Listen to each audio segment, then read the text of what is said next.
সুপ্রিয় শিক্ষার্থীবৃন্দ, আসসালামু আলাইকুম রহমতুল্লাহি ওয়া বারাকাতুহু। আশা করি সকলে ভালো আছো। আলহামদুলিল্লাহ আমি ভালো আছি। তো তোমাদের জন্য আজকেও হাজির হয়ে গেলাম আরবি ব্যাকরণের গুরুত্বপূর্ণ বিষয় একটি। সেটা হলো যে ফেলে মুদারে। ঠিক আছে? তো ফেলে মুদারে এটা হলো আদ-দারসুস সাদিস তথা ষষ্ঠ পাঠ। ঠিক আছে? তো এই অধ্যায়ে তোমরা ফেলে মুদারে এর প্রকার, ঠিক আছে? আ ফেলে মুজারে এর যে বৈশিষ্ট্য, এর গঠন, ঠিক আছে? এর পরিপূর্ণ সংজ্ঞা, ঠিক আছে? এর যে আলামত, এগুলো সবগুলো শিখতে পারবে। তো ততক্ষণে আমার সঙ্গে ধৈর্য ধরে থাকবে। আমি আশা করি তোমাদেরকে আমি সুন্দরভাবে বোঝাতে সক্ষম হব ইনশাআল্লাহ। ফেলে মুজারে এর সংজ্ঞাটা আ আমি পূর্বে ফেলের প্রকারগুলোর মধ্যে আলোচনা করেছিলাম। তো আবারও আমি একটু আ সেই অনুপাতে বলতে চাই। সেটা হলো যে ফেলে মুজারে, মুজারে আমরা তো জানি যে ফেল শব্দটি অর্থ ক্রিয়া এবং মুজারে শব্দের শাব্দিক অর্থ হচ্ছে বর্তমান ও ভবিষ্যৎকালের আ অর্থ বহনকারী শব্দ। অর্থাৎ মুজারে এর ভিতরে দুটি বিষয়ের অর্থ বিদ্যমান। সেটা হলো যে বর্তমানকাল এবং ভবিষ্যৎকালের সমষ্টিগত একটি রূপ হলো ফেলে মুজারে। তো এটাকে যদি আমি আবারও সংজ্ঞায় একটু বলতে চাই, তাহলে যে ফেল দ্বারা বর্তমান বা ভবিষ্যৎকালে কোনো কাজ করা বা হওয়া বোঝাবে সেটা হচ্ছে ফেলে মুদারে। ঠিক আছে? আ এটার কিছু উদাহরণ যেমন ইয়াদরুসু, মফিজ, ঠিক আছে? মফিজ পড়ছে, পড়ে বা পড়বে। এটা ছিল এর হচ্ছে একটি গুরুত্বপূর্ণ উদাহরণ। এখন আসি যে ফেলে মুজারে কয় ধরনের রূপান্তর হয়ে থাকে। তো তোমরা এখানে দেখতে পাচ্ছ ফেলে মুজারে শব্দটি ৪ ধরনের পরিবর্তন হয়ে থাকে। ঠিক আছে? ১ নম্বরে রয়েছে হচ্ছে মুজারে মুসবাত মারুফ। ঠিক আছে? এর পরিচয় যে ফেল দ্বারা বর্তমান বা ভবিষ্যৎকালে কোনো কাজ করা বা হওয়া বোঝায় এবং তার ফাইল জানা থাকবে, যেখানে কর্তা উপস্থিত থাকবে এবং বর্তমান বা ভবিষ্যৎকালে কোনো কাজ করা বা হওয়া বোঝায় এমন অর্থ প্রকাশ করবে, সেটাকে হচ্ছে মুজারে মুসবাত মারুফ বলা হয়। যেমন তাফতাহু, তাফতাহু খালেদাতু বাবা বাইতে, অর্থাৎ খালেদ ঘরের দরজা খোলে, খুলছে বা খুলবে। এটা বর্তমান বা ভবিষ্যৎকালের অর্থ প্রকাশ করছে। এবার আসি ২ নাম্বার, যে মুজারে মুসবাত মাজহুল, অর্থাৎ এখানে কর্তা উপস্থিত থাকবে না। সেটা কি হবে তার সংজ্ঞাটা? যে ফেল দ্বারা বর্তমান বা ভবিষ্যৎকালে কোনো কাজ করা বা হওয়া বোঝাবে, তবে যে সেখানে ফাইল উল্লেখ থাকবে না, তাকে ফেলে মুজারে ইউনসাহু তুল্লাব, ঠিক আছে? ছাত্রদের উপদেশ দেওয়া হচ্ছে। এখন কে দিচ্ছে তা কিন্তু এখানে উল্লেখ নেই। এটা ছিল ২ নাম্বার। এখন আসি ৩ নাম্বার, মুজারে মুনফিক মারুফ, ঠিক আছে? অর্থাৎ নাবাচক অর্থ আসবে। সংজ্ঞায় যদি আসি, তাহলে যে ফেল দ্বারা বর্তমান বা ভবিষ্যৎকালে কোনো কাজ না করা বা না হওয়া বোঝাবে, সেটা হচ্ছে, আর এর সাথে আর কি আছে, ফাইল জানা আছে। ঠিক আছে? অর্থাৎ এখানে কর্তা উল্লেখ থাকবে। যেমন লা ইয়ারকাবু, অর্থাৎ আ আরোহণ করবে না বা করছে না। ৪ নম্বরে রয়েছে মুজারে মুনফি মাজহুল, অর্থাৎ এখানে শাব্দিক অর্থে যদি আসি, তাহলে বর্তমানকালে না বোধক, কর্তা উল্লেখ নেই এমন শব্দ। ঠিক আছে? একটু সংজ্ঞায় সুন্দরভাবে আসি, যে ফেল দ্বারা বর্তমান বা ভবিষ্যৎকালে কোনো কাজ না করা বা না হওয়া বোঝায় এবং যেখানে ফাইল তথা কর্তাও উপস্থিত থাকে না, এটা হচ্ছে মুজারে মুনফি মাজহুল। যেমন লা ইউরাফু, চেনা যাচ্ছে না, চেনা যাচ্ছে না, সারিক চোরকে। ঠিক আছে? তাহলে চোরকে চেনা যায় না, ঠিক আছে? বা যাচ্ছে না বা যাবে না, অর্থাৎ এখানে কর্তা কিন্তু উল্লেখ নাই। এখন আসি মুজারে এর আলামত। এই আলামতগুলো কিন্তু আমি ইতিপূর্বে খুবই সংক্ষিপ্ত আকারে তোমাদেরকে বলেছিলাম। এখন একটু বিস্তারিত আকারে আমাদেরকে জানতে হবে। ঠিক আছে? সে তো ফেলে মুজারের আলামত হলো ৪ টা। একটা হচ্ছে আলিফ, আরেকটা হচ্ছে তা, একটা হচ্ছে ইয়া, একটা হচ্ছে নুন। সংক্ষেপে একে আতাইনা বলা হয়। ঠিক আছে? এটি আমি তোমাদেরকে পূর্বেই খুব সুন্দরভাবে বলেছিলাম সংক্ষিপ্ত আকারে। তো আলিফ আসে কেবল একটি সিগাতে। ঠিক আছে? এটা হচ্ছে ওয়াহেদ মুতাকাল্লিমের সিগাতে। তোমরা সকলে মনে রাখবে। ফেলে মুজারের আলামত আলিফ শুধুমাত্র একটি সিগার জন্য আসবে। এটা হচ্ছে ওয়াহেদ মুতাকাল্লিম। ঠিক আছে? আ আর সেই শব্দটি এই ফাআলা বা হচ্ছে ইয়াফআলু গর্দানে আফআলু শব্দটা হয়ে থাকে। আর তা আসে ৮ টি সিগাতে। এইটা আসবে হলো ৮ টি সিগাতে। হাজারের ৬ টি সিগা এবং বাকি দুটো হলো ওয়াহিদ মুয়ান্নাস গায়েব আর হচ্ছে তাসনিয়া মুয়ান্নাস গায়েব। হচ্ছে তাসনিয়া মুয়ান্নাস গায়েব, আর একটা হচ্ছে ওয়াহিদ মুয়ান্নাস গায়েব, আর হচ্ছে হাজারের ৬ টি সিগা। তাহলে আমরা একটু সিগাগুলো দেখে আসি।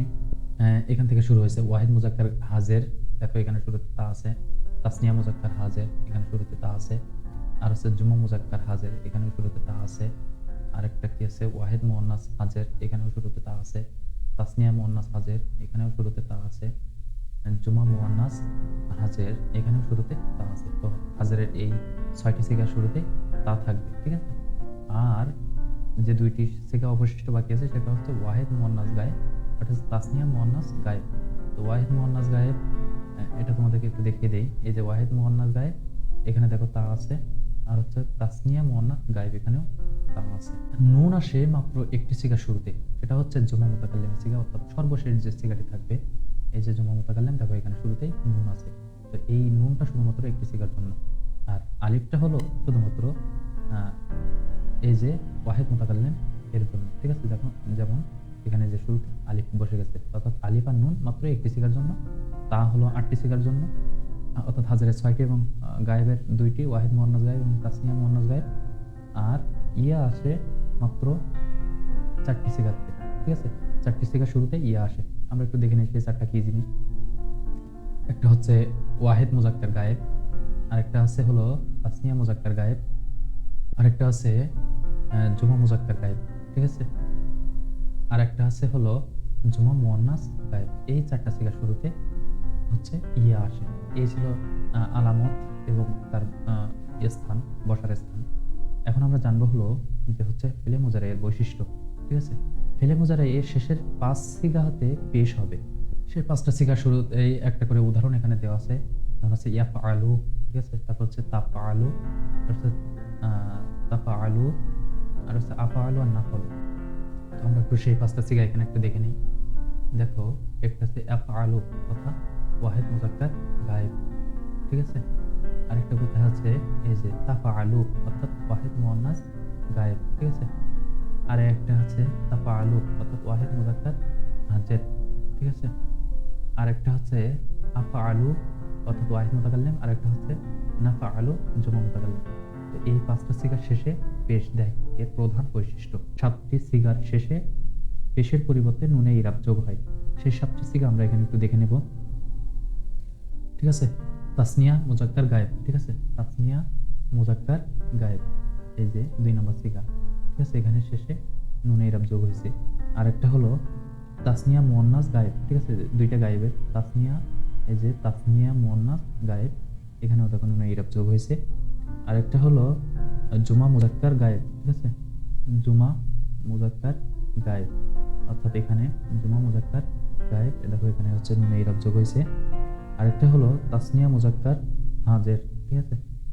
কোথা থেকে হচ্ছে হাজেরের সিগা, এই যে তাসনিয়া মুজাক্কার হাজের, দেখো এখানে নুনে ইরাব যোগ হয়েছে। আরেকটা হলো তাসনিয়া মুয়ান্নাস হাজের, ঠিক আছে। অর্থাৎ তাসনিয়া মুয়ান্নাস হাজের, অর্থাৎ এটাও হাজেরের সিগা, এই যে তাসনিয়া মুয়ান্নাস হাজের, দেখো এখানে নুনে ইরাব যোগ হয়েছে। আরেকটা হলো জুমা মুজাক্কার হাজের, ঠিক আছে। আরেকটা হলো এই যে পরপরই ২টা পাশাপাশি আছে, তাসনিয়া মুজাক্কার মুয়ান্নাস, তাসনিয়া মুয়ান্নাস হাজের, ঠিক আছে। এই ছিল। আর সর্বশেষ হলো ওয়াহিদ মুয়ান্নাস হাজের, ঠিক আছে। অর্থাৎ এই যে ওয়াহিদ মুয়ান্নাস হাজের, এখানেও দেখো নুনে ইরাব যোগ হয়েছে, ঠিক আছে। তো এই ৭টা সিগার শেষে পেশের পরিবর্তে নুনে ইরাব যোগ হয়, ঠিক আছে। এখন আমরা জানবো যে ফেলে মুজারের শেষ ২টি সিগাতে মুয়ান্নাস এর নুন যুক্ত হবে, ঠিক আছে। সেই ২টি সিগা হলো নুন যুক্ত হবে এবং সিগা ২টি মুবনি হবে, ঠিক আছে। তো মুরাব আর মুবনি এই দুটি আলাদা একটি আলোচনার বিষয়, এটা অন্য পাঠে আলোচনা করা হবে। তো মুবনি শব্দটা যদিও এখন সামনে আসছে, তো আমি সংক্ষিপ্ত আকারে এটার একটা সংজ্ঞা দিয়ে যাচ্ছি। অর্থাৎ মুবনি হলো যার শুরুতে আমিল পরিবর্তন হলেও শব্দের শেষের অবস্থা একই থাকে, কোনো পরিবর্তন হয় না। অর্থাৎ মুবনি অর্থ হলো স্থির বা ইসবাত, মাজহুল বলা হবে, যেমন ভিত্তি প্রস্তর, ঠিক আছে। এটা একটু বুঝতে কঠিন হবে। তো এখানে একটা জিনিস তোমরা হয়তো বুঝতে পারোনি যে হচ্ছে আমেলটা আবার কি জিনিস, ঠিক আছে। আমেল হলো একটা গুরুত্বপূর্ণ শব্দ। হ্যাঁ, আমেল হলো এমন একটি শব্দ যা পরবর্তী শব্দের শেষে পরবর্তী শব্দের শেষে পরিবর্তন, জের, জবর, পেশ বা সাকিন এর পরিবর্তন ঘটায়। আমেল এমন একটি শব্দ যা তার পরবর্তী শব্দের শেষে হরকতের পরিবর্তন ঘটায় তথা জবরজের পেশের পরিবর্তন ঘটায় সেই জিনিস হলো মুবনি, ঠিক আছে? আর যেটা হচ্ছে পরিবর্তন ঘটায় না সেটা হচ্ছে মুরাব। তো এটা যখন আমাদের সামনে পরবর্তী ক্লাসের বই থেকে আলোচনা আসবে তখন এটা আমরা আরো বিস্তারিত আলোচনা করতে পারবো। তো এখন আমরা একটা জিনিস বুঝে নেই সেটা হলো ফেলে মুজারে শেষে দুটি সিগা মুয়ান্নাসের নুন সংযুক্ত হবে, অর্থাৎ মুয়ান্নাসের যে নুন ছিল ওই নুনটা ফেলে মুজারের শেষ দুটি সিগা হতে সংযুক্ত হবে এবং এই দুটি সিগা মুবনি হবে, যেমন হচ্ছে জুমা মুয়ান্নাস গায়েব আর হচ্ছে জুমা মুয়ান্নাস হাজের। তো এখানে একটা বিস্তারিত দেওয়া আছে আর একটা বিস্তারিত দেওয়া নেই, এটার দিকে ভয় পাওয়ার কোনো কারণ নেই, কারণ একই জিনিস শুধুমাত্র গায়েবের জায়গায় হাজির হবে, ঠিক আছে? এটাই বোঝাচ্ছে জুমা মুয়ান্নাস গায়েব এবং জুমা মুয়ান্নাস হাজের। এখন আসবো যে হচ্ছে মুজারে মুসবাত মারুফ এর গঠন প্রণালী। হ্যাঁ, ফেলে মুজারেকে ফেলে মাঝি হতে গঠন করতে হয়। ফেলে মাঝিকে হচ্ছে মাজদার তথা মূল শব্দ থেকে গঠন করতে হয়। তো তারই ধারাবাহিকতায় ফেলে মাঝি থেকে ফেলে মুজারে গঠন করতে হবে। এখন ফেলে মাঝি এর শুরুতে একটি আলামতে মুজারে যোগ করতে হবে, ঠিক আছে?